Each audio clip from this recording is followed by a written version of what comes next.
Tame the mad mind. Mind is a bad master and a good slave. Written by Sorbhi Shahi. Narrated by Sorbhi Shahi. Chapter 10.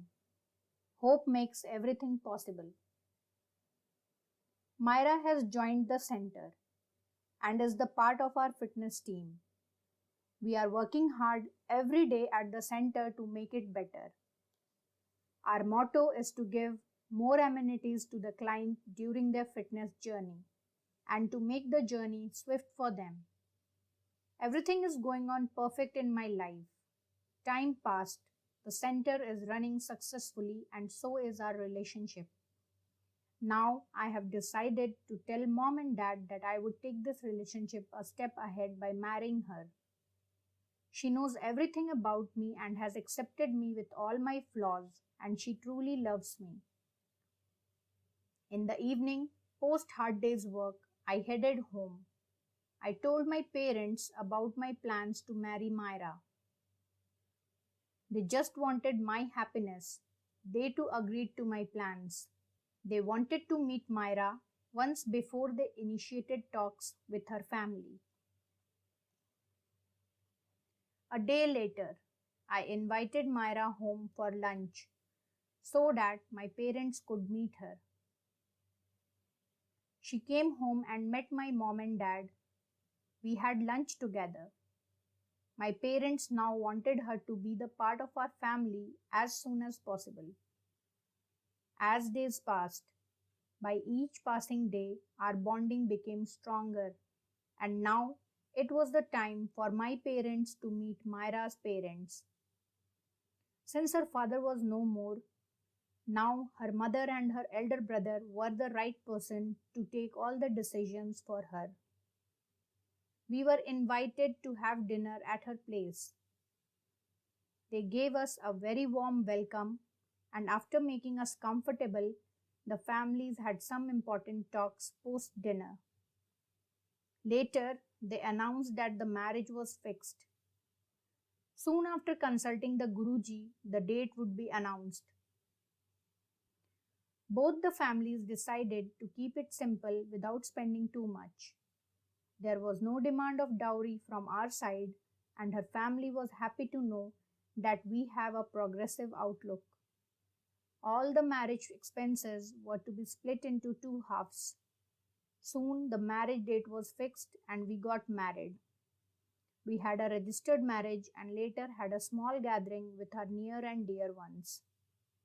We belong to each other now, and we extend our deepest gratitude to the universe to make it happen. It seemed as if we were made for each other and the universe conspired to make it happen. We both run our fitness center and it's running successfully. I transformed from an unhappy person to a happy person just by taming my mad mind. The one who used to get annoyed at the petty issues earlier is completely calm and composed human being and has learned to enjoy every bit of life. Gratitude is indeed the key to abundance. Express gratitude and welcome abundance in your life. Key takeaways. Don't let your mind master you. Treat it as a slave. Calm mind works more efficiently. Declutter your mind to get productivity. The happiness lies within yourself. Take your own light wherever you go. Happiness is something you search inside, not outside. Learn how to respond, not to react.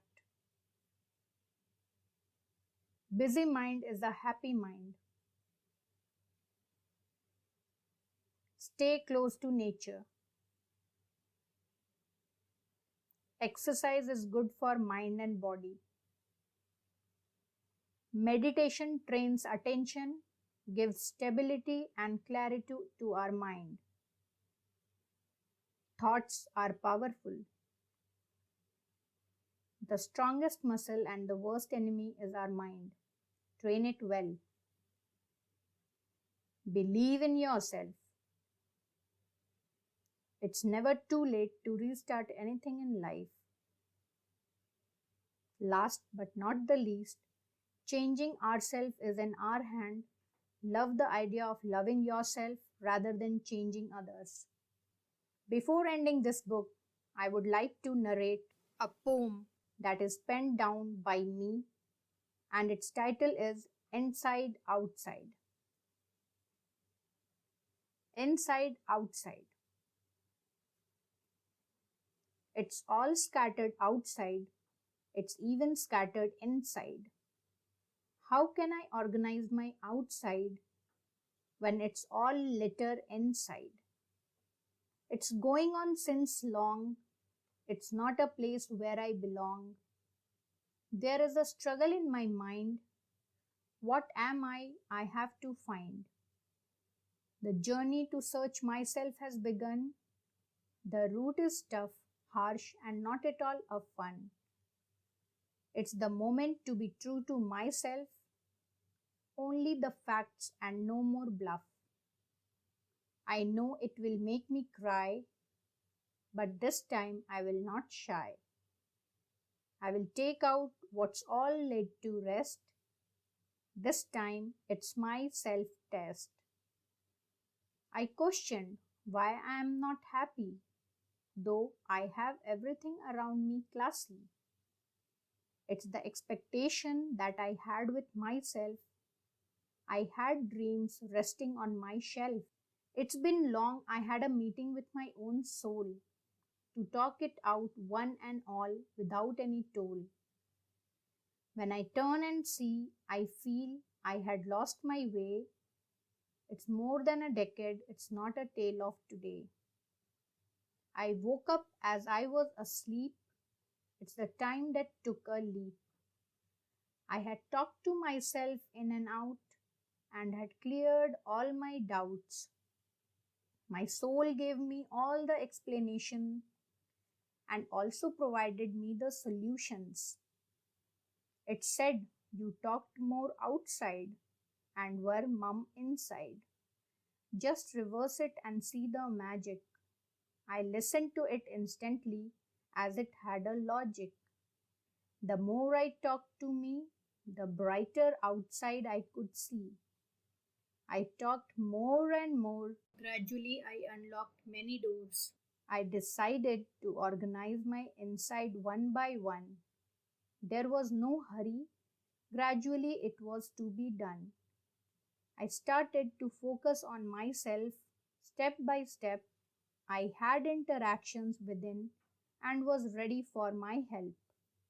Slowly, I organized my inside and I decorated it more. I found my outside falling into the places I always adored.